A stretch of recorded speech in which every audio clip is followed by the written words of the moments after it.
What's up, YouTubes? A little bit different video today. So, you've been watching the 240 progress, which is good. Don't worry, I'm not selling it or anything. In fact, I've got a couple more videos to edit and put online here. It may occur before or after this, but I'm not sure. But today, I'm setting off on a, roughly 16-hour road trip to go up to near Bismark, North Dakota to pick up something for the 240. I'm not going to tell you what it is quite yet. But I figured I'd bring you all along for the journey. So I'm just leaving my folks' house, borrowing my parents' truck down near Rochester, Minnesota. It's about 5:30 in the afternoon. I'm going to head to U-Haul in Rochester, pick up a little 5x9 trailer, and we'll get rolling.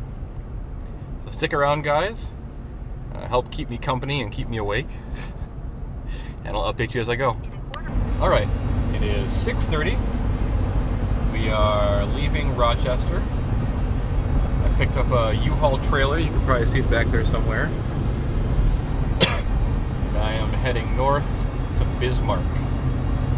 The GPS says it'll take about 7.5 hours. So if I can make it to Fargo area, which is about 5 or 6, then I'd be okay stopping for the night. My goal is to try and get as far as I can tonight safely. But it is starting to get dark out. I started off tired, so we'll see how far I make it.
Alright, pit stop number 1. As you saw, we passed through, let's see, how did you last Rochester? So we passed through Orinoco and Zumbrota and Pine Island, Cannon Falls, Hampton, Coates,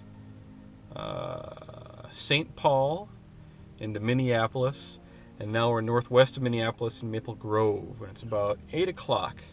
So I'm stopping to top off on gas. We're only down to about half a tank, but I just want to stretch out a little bit. Top off on gas, grab some snacks, choke the old chicken, as my brother would say, and then we'll keep on going. Okay, I drained the lizard. So stupid. I went to the bathroom, grabbed some snacks, ready to hit the road again. And on a side note, I should have brought the camera in. In fact, I'm going to when I stop again to go to the bathroom, because I see the funniest crap like carved into the walls. There's this big lettering on the hand dryer. It said Hot Tub Tony. So shout out to Hot Tub Tony. It is about 9:30. Been driving for about 4 hours now. I'm about 2 hours outside of Fargo, and Fargo is about 2 hours outside of Bismarck. So still heading west on the 94. Not a whole lot really going on. Just trying to entertain myself by poorly singing classic rock songs. Anyway, let's see what the sign has to say up here in a second. We already passed through the exciting town of Rockville. Yes, there's a town called Rockville. That's how exciting northwestern Minnesota is. Rockville.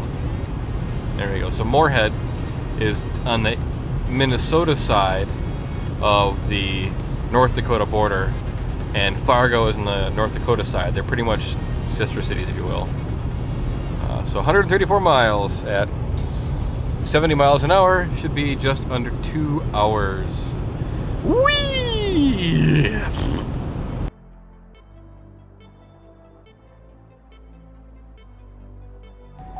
whenever I road trip alone, I tend to fill up it whenever I get to about half a tank. Not for any other reason than I just like to get out and stretch a little bit, you know. Helps keep me awake, helps keep me alert. Make sure nobody called while I was inside. We are, like I said in the last one, not too far from Moorhead, so keep going.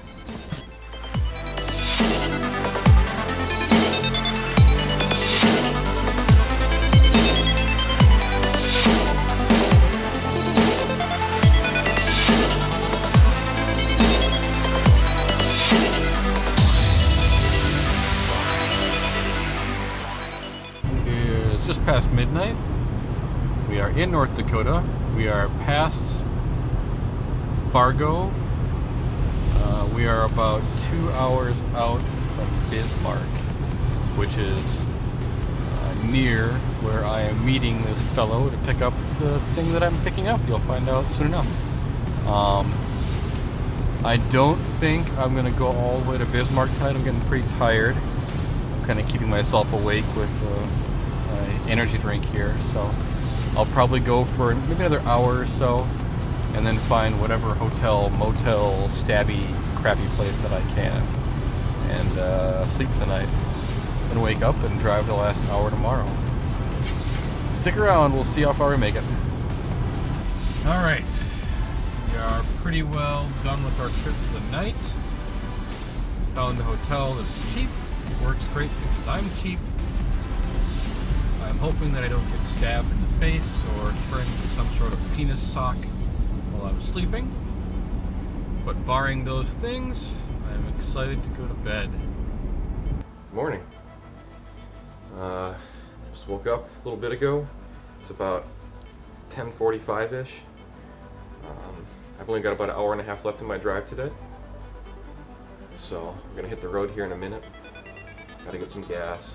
Gotta pick up some toothpaste. For whatever reason, I forgot one at home. And now my mouth tastes like I've been licking a goat's butthole all night. But yeah, excited to get the first leg of our journey over today and our surprise thing picked up. Let's go out and load the car and get rolling. I want to give a quick shout out to the Two Rivers Inn in Jamestown. I mean, it was a decent place to stay. It wasn't a friggin' plaza or whatever, but hey, for what I paid, it was fantastic. If you're in the area and need a place to crash, recommend it. Alright, hitting the road.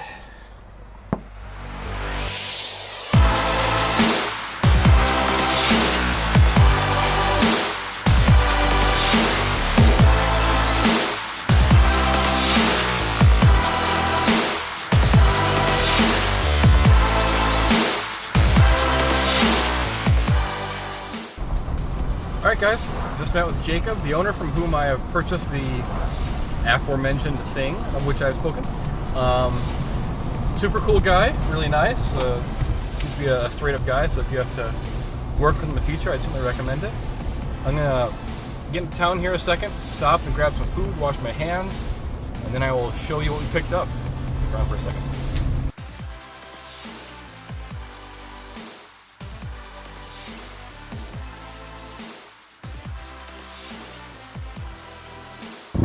Stopped at a rest stop a second.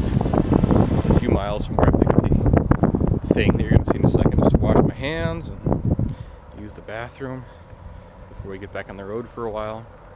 I figure now is as good a time as any to show you what we got. Sorry if you hear the wind. So this is what I went and picked up. I found an awesome deal on it. A guy named Jake on Facebook, my local drift boards. It's essentially a S14 SR20 with the 6-speed transmission. It's got, from, if I recall correctly from the ad, it's got about 70 or 80,000 miles on it. I don't think that's kilometers, I think it's miles. And it ran great when it was pulled. I've got the injector harness with it. I don't have the main harness, the turbo, or the exhaust manifold, but everything else looks really clean. I don't see any leaks. The transmission at least shifts into all the gears, that works. It's got the important component, which is the alternator. And honestly, I'm excited about it. I got it, like I said, I got it at a good price. So just a short 8-hour drive and trailer rental. So yeah, I figure we'll get this back home. It'll probably go in the car around springtime, just because it's starting to get cold out now, and I don't want to take the car apart and leave it kind of disassembled during the winter. But yeah, that's what we got. So now, hop back in the truck, drive another 7 or so hours, get our crap back home. So here we are, back at home. I rearranged the garage a bit. I moved the old 1UZ forward, and I managed to somehow unload this on my own. It's not sitting all that well in the tire here, but with a combination of tire and the tranny mount actually sitting on top of the cherry picker, it's not really going to go anywhere, which is good. Everything made it here okay. I'm pretty happy about that. The only issue that I ran into was there's a little bit of oil in the trailer. I didn't see anywhere it was sitting in Jake's garage, so I am guessing that there was just, maybe we put some pressure on the oil pan in a certain way that pissed it off on the way back, or who knows what. But either way, I think it's going to be okay. You know, when you buy an engine like this, you do a gasket change on it anyways, so I don't think the block is cracked or anything major. Why don't I give you a good look at it here a second? So, you know, it's relatively clean overall. I will need a turbo. I'll need an exhaust manifold. I'll need some piping, intercooler, and all that crap. It looks like I'm going to need a slave cylinder and a master cylinder, which is fine. I've got to do some research on the S14 tranny, as I haven't looked at them in a long time. Years ago, when people started doing SR swaps in their S13s in America, people just said stay away from the S15s because you got to modify your tranny tunnel to make it fit. If I recall correctly, it fits fine in the S14 tranny tunnel. So it's probably just a matter of retrofitting the slave cylinder and seeing if that little half shaft will bolt up to my rear portion of my drive shaft. I don't know, I'm excited, guys. Anyway, it's been a long drive so far, and frankly, I've got another hour and a half to go after I drop the trailer off, so I'm going to get started on that. But thanks for coming with me on my adventure. Thanks for keeping me company. And while I won't necessarily put this engine in until spring, as I want to finish up the kind of restoration of the car first, as well as finish up the Lexus. Look for some cool stuff happening with it in the future. Thanks for watching this episode. Please like, dislike, subscribe, comment, etc. Thanks, guys.